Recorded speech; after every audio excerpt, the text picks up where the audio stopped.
Hey guys, welcome to another week with Bob and Chris. I've spent most of this week, at least two days this week, at a security conference out in Newark. Last week, Chris and I were together down in Nashville. Yeah. I know we had an FBI investigator there. I think we talked about it last week, where New York and Los Angeles FBI offices aren't even talking to people unless the breach is over $10 million. 100 million. 100 million. Yeah. $100 million. So it's crazy out there. I know Chris and I were just talking, and there's we'll do a little talk about some of the stuff coming up with what we know and what we've seen around the Dish Network breach that happened last month. I think it's 300,000 client records. They only have 16,000 employees, but somehow lost nearly 300,000 employee records. Employee records. Yeah. So they claim none of it was. This is through the breach notification that they released to the state of Maine. Okay. They claim that none of it was customer facing. So all I can take from it is they've never deleted an employee record ever in the history of their company. Well, you never know. Someone might come up and say, I worked there 25 years ago. Sure. Yeah. But they lost their private information. Then they said that they got in the breach notification, they got confirmation that the data was deleted, and I'm going to air quote that, which means they paid a ransom, which it should come out in their SEC filings eventually, like how much it actually cost them. It'll be interesting to see what that actually costs them. Yeah, I saw one thing scroll by that said a lot of, they actually did do an SEC filing about the breach already. But I don't think they talked about the overall cost yet. So I'll dig through the SEC filings. I read those every once in a while for this stuff because it's kind of important. Gives us a little bit more insight into what tactics they are, how much it actually costs them. Like they don't really dive too deeply into it. It'll be interesting what they say. But. Yeah.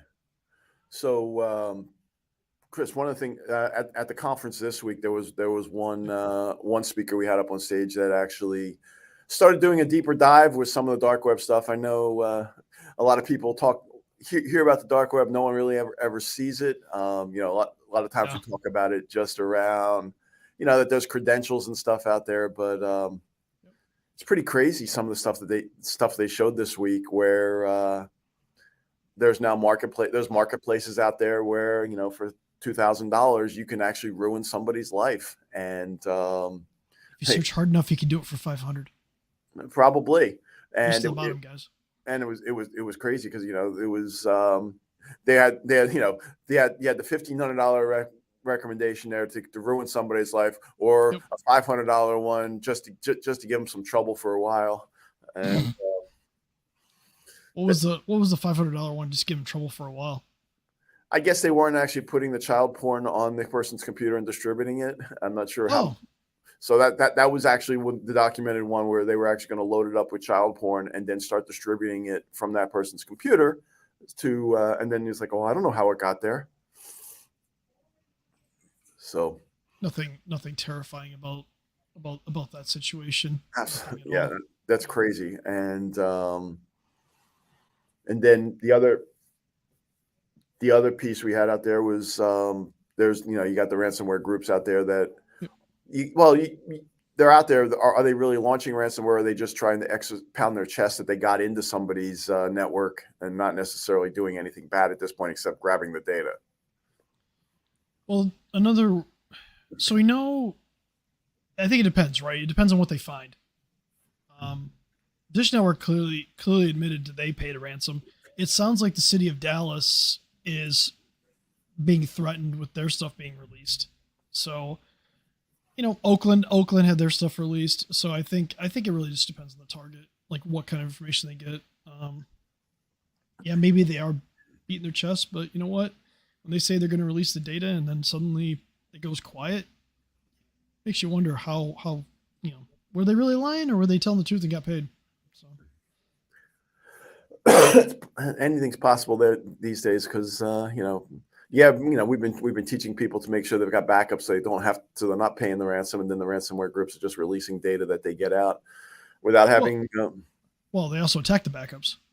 Yep. So if you have backups, you better make sure they're offsite and accessible, because if they hit your backups, then you really are in a pickle. We'll just call it a pickle. A pickle? Yeah, I have another. I have more words for that, but probably shouldn't say that. So So, what's the latest numbers you're hearing on the amount of time the bad guys are actually walking around the network doing stuff before people even know it? a lot quicker than normal. I think the last one I saw was less than 2 weeks. So in bigger hacks with bigger companies where they're trying to get more access to more things, it can extend out, obviously. But Right. some of these places, man, they get access to it. They're hitting them hard early. Okay. How much can we exfiltrate as fast as possible before we launch the ransomware? Or the ransomware could be a diversion tactic as well. But like, how quickly can we get some stuff exfiltrated? And if you hit a big enough company, they have big internet. They have huge internet pipes. Getting the information out, if you're not properly looking at it, probably wouldn't be that hard. Well, with so many people moving stuff to the cloud, all those platforms where the data is now has a big fat pipe. So it's not even that Yeah. it's the local office anymore. The data is just sitting there and it's just Or sucking a data. data center where a lot of these places are, if they're not if they're not in a true cloud provider, like they all have big internet pipes. Like, so it's terrifying when you look and they're like Western Digital got hit, and I think it was something like 10 terabytes. How do you just not notice that much data coming out? Like, you should be monitoring at least to understand. Now, if they trickled it out over a course of like a bunch of months, you may not notice it, especially in that big of a network. But if it was in a very quick succession, like if it's within a couple of days, you should probably notice that. But yeah, so like you look at like the businesses that we typically deal with. Obviously, we're not dealing with like Samsung, the city of Dallas, Dish Network, but like the question is like, do you know if somebody's in your network? And if you don't know, how do you prove that they're not? Exactly. Do you have the program in place? Do you have a security program in place that's actually designed around detecting and identifying, detecting, responding? If not, it's something to talk about. But I think the thing with Dish Network, the one thing I want to bring up about that is having data on that many employees for that long is always a danger, and we see this a lot with smaller businesses. They just keep stuff forever.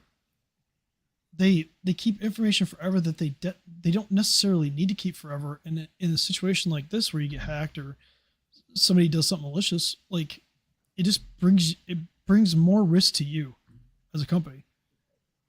Yeah, but okay, but in their own defense, historically people have kept HR files probably forever at the business, and they're like, okay, it's just it was paper at that point, but now they're sitting there. They don't have a Yeah. policy to actually delete it, or they think they shouldn't. They're afraid to delete it.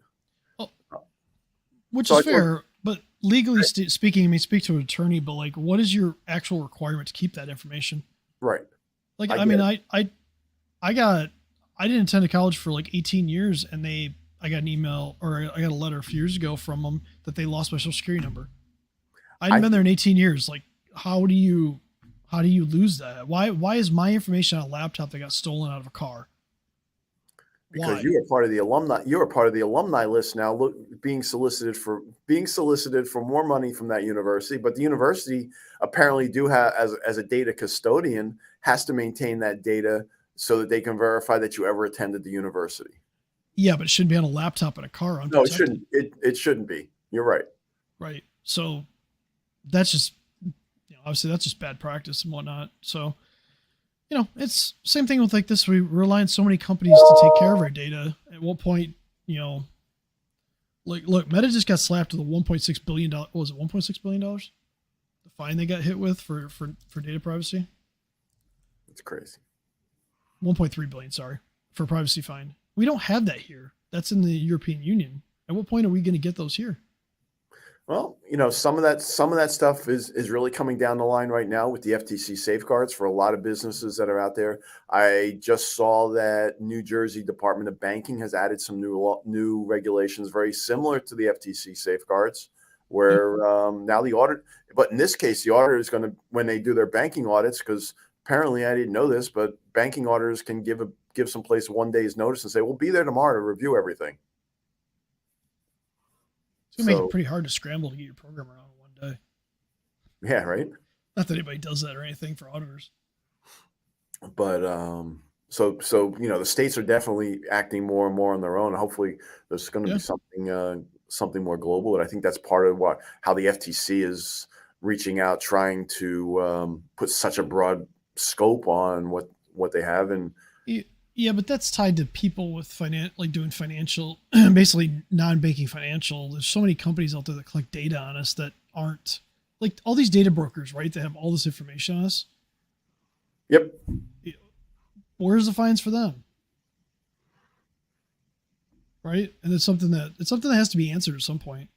So, but anyway, yeah, so Dish Network, something to learn from it. Don't keep data forever if you don't have to.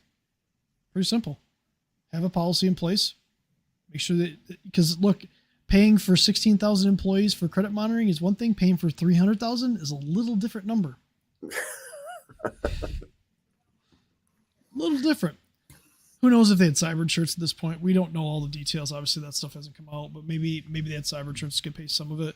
Maybe they didn't. Maybe it's coming out of pocket. But that's kind of expensive. Data monitoring for 300,000 people. That's a big number. Especially when your main source of business is dwindling. True.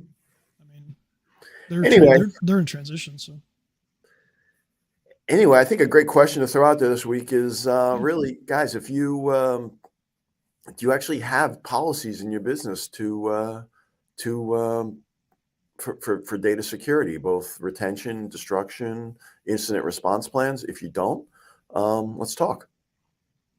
I mean, a good thing to talk about with that would be over Memorial Weekend, the barbecue on Monday. Talk about incident response plan. I mean, that's what I can do. Oh, maybe that's not what everybody does. You don't want to do. You're not going to. No. You're not going to do that this weekend. No. We don't talk about business continuity plans and disaster recovery after the incident response plan on barbecues. No. Okay, weird. I guess the real message here is, guys, let's go home now. Don't click on anything else this afternoon, and let's call it a day. Yeah. Except for sending us messages. We're cool with that. You should do that. Absolutely. Sure. So anyway, have a good weekend, everyone. And safe weekend. Safe holiday. Safe holiday. And watch out for those fake emails because they are going to come out this afternoon. We know they're going to be here. And by the way, before we end, I really want to play checkers right now for some reason. Oh, you like my checkerboard? Yeah, I'm actually at a client's site, and I jumped in their studio to record this today, and I did. Subliminally, I want to play checkers now. Thank you for this because I don't have a checkerboard, so I guess I'm gonna have to go online and play checkers against people who are just gonna absolutely wreck me. All right. Okay. Have a good weekend. We'll talk.